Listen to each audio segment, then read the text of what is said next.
सिंदूर के कारण बबुनी घर से चले गए। जब बेटी के विदाई हुई 5 लाख 10 लाख 20 लाख खर्चा कोई लगानी। आज जब बेटी घर से निकली है तो आंख में लोर भर जाई।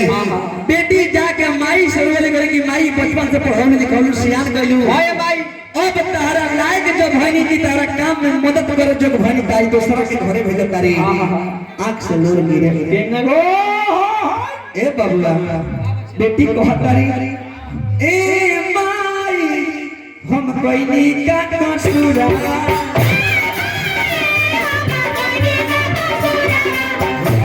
हम कोई नी का कसूरा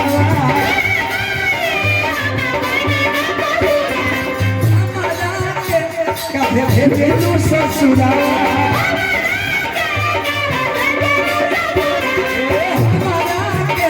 काहे भेजे लो ससुरा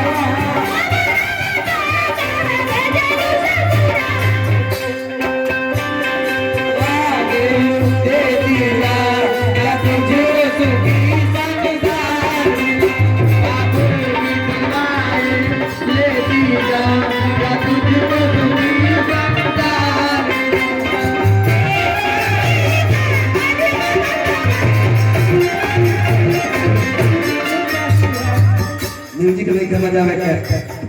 कम समय में लास्ट अंदर गीत के कि अरे आनंद माई रोवे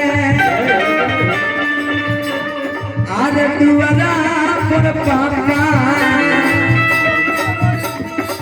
मारे के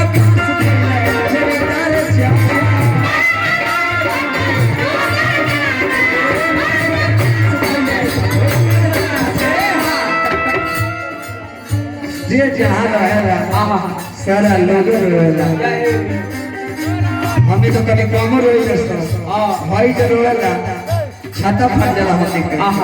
बेटी को हतारी माई अरे नवा दिन हंसी के हंसा के चाहे दूर अवतारी हो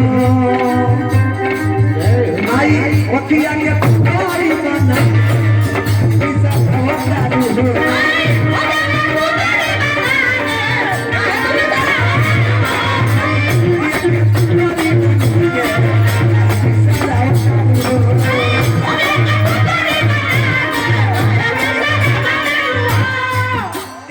चलता बोल दे पता सीताराम